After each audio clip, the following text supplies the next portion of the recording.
Sa mga baguhan at hindi pa nakakaalam kung ano ang tinatawag na YouTube algorithm, papaano gumagana ang algorithm ni YouTube this 2025 at paano nga ba mag-viral dito kay YouTube? Ipapaliwanag natin yan dito sa episode ng video na to.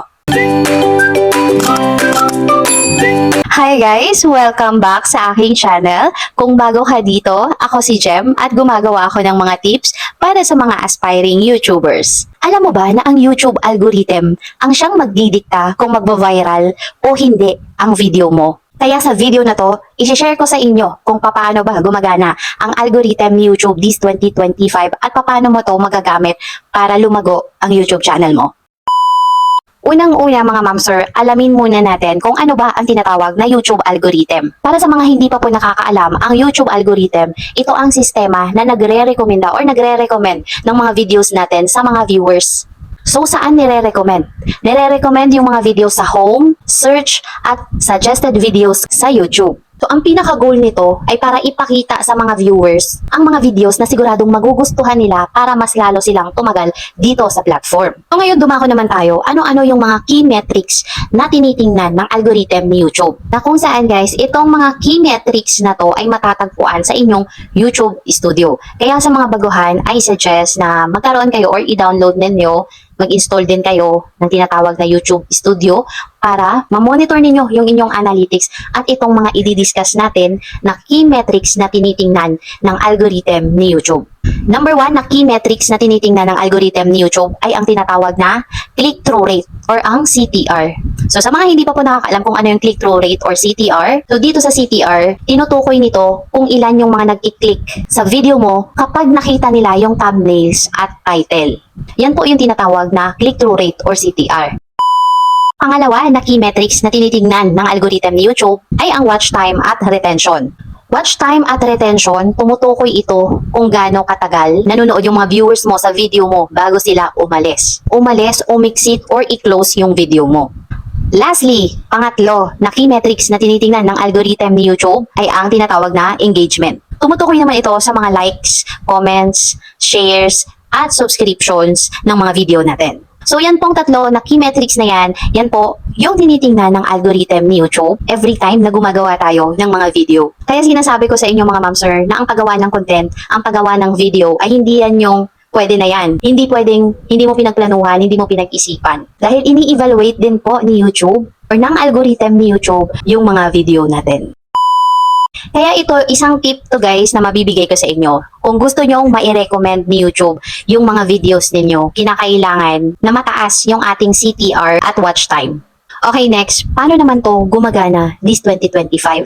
Paano nga ba gumagana yung YouTube algorithm ngayong taon na to? Ngayong 2025 kasi mga ma'am sir, mas matalino na ang algorithm ni YouTube. So ngayon, gumagana ang algorithm ni YouTube number 1 sa pamamagitan ng viewer satisfaction and priority. Ibig sabihin, hindi na lang basta-basta views ang tinitingnan dito. Tinitingnan din dito kung nanonood ba yung mga viewers hanggang sa dulo ng video mo at nag-click sa next video mo. Mataas yung tsansa na mai-recommend ka ni YouTube. Pangalawa, sa pamamagitan ng personalized recommendations. So dito sa personalized recommendations, bawat viewer kasi dito kay YouTube, di ba, meron tayong mga sariling feed kung saan doon lumalabas yung iba't ibang mga videos. Dapat i-target mo yung tamang audience para mas malaki yung chance na mai-recommend yung video mo ni YouTube. Malaki rin yung chance talaga na mag-viral yung mga video mo. Pangatlo naman, short videos plus long form videos synergy. Dito, kung ikaw ay consistent sa mga short videos, may plus points ka kasi nakakatulong ito para makita ng algorithm ni YouTube yung mga long form videos mo. For example, active ka pa lang magpo-post ng mga short videos sa YouTube. Minsan tawag ay shorts. So hindi natin alam na nakakatulong din pala yung laging pagpo-post ng mga shorts videos dahil lumalabas din yung mga long videos natin. At nakikita po yon ng algorithm ni YouTube. So ngayon naman, dumako naman tayo dito sa topic na paano ka nga ba magwa-viral dito kay YouTube? O paano mag-viral gamit ang algorithm ni YouTube? Step 1, gumawa ka ng catchy thumbnail at title. So pag sinabing catchy, attractive siya sa mga viewers. Na kapag nakita nila, mapapaklik sila kaagad. Nandun yung curiosity nila, mas nakita nila yung thumbnail ng video mo, yung title ng video mo. So paano mo siya gagawin? Unang-una, kailangan malinaw At dating niya is nakaka-curious. Yun nga, katulad yung nabanggit ko kanina. Merong curiosity effect. Alam nyo ba guys, na yung paglagay ng title sa mga video at paggawa ng thumbnail, isa yan sa talagang kailangan mo talagang pag-isipan bago ka mag-upload ng video. Sobrang laking tulong yan once na tama yung title, malinaw, attractive sa mga viewers mo, mataas talaga yung chance na mai-recommend yung mga videos mo ni YouTube. Okay, step 2, para mag-viral yung mga videos mo gamit ang algorithm ni YouTube, gumamit ka ng hook sa unang 15 seconds ng video mo. Halimbawa, sa umpisa pa lang, magtanong ka na kaagad yung merong tatanong na lines doon sa introduction ng video mo. O di kaya naman ay magpakita ka ng mga exciting na clip. Pangatlo, kailangan mong i-maintain yung tinatawag na high retention. Kung kinakailangan gawin mong engaging yung bawat seconds ng video mo. So kung kinakailangan na maglagay ka ng mga text or graphics para hindi nakakaboring yung video mo. At pang-apat, encourage engagement. So encourage mo yung mga viewers mo na mag-engage. Kung iba gumagawa sila ng question sa huli ng video nila, sabihin mo sa viewers mo na mag-comment o sumagot sa tanong mo. Yun yung isang paraan kasi mga ma'am sir para magkaroon tayo ng engagement. So for example, doon sa part ng video mo, meron kang tanong. For example, yung tanong mo, ano yung pinakamahirap sa YouTube algorithm ngayon? So ayan mga ma'am sir, yung paraan para mag-viral yung video natin, gamit-gamit yung algorithm ni YouTube. And that is applicable this year talaga. Dahil sabi ko nga kanina, mas matalino na ang algorithm ni YouTube this 2025 kumpara doon sa mga nakaraang taon. So ngayon naman magbibigay ako ng extra tips to boost your algorithm here in YouTube.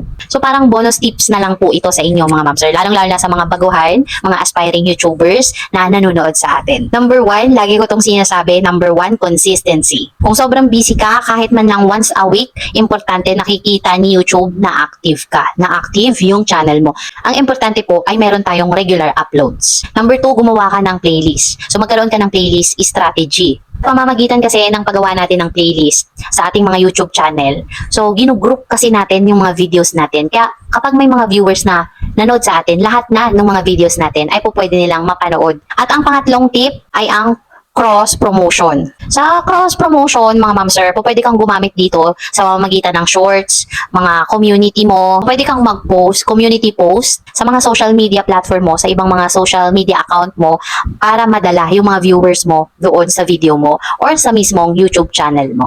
At mga ma'am sir, ito mapapansin nyo to once na nakikita ninyo na nagkakaroon na ng improvement sa inyong YouTube channel, na napapansin nyo nagkakaroon na ng growth or nag-grow na yung inyong mga channel. Pansinin ninyo na kapag tumataas yung inyong watch hour or yung watch time ng panonood ng mga viewers mo, mas nakikilala ka ni YouTube. Magtataka ka, bigla-bigla ka na lang magkakaroon ng mga bagong subscribers kahit na hindi ka naman nag-join sa mga sub-to-sub.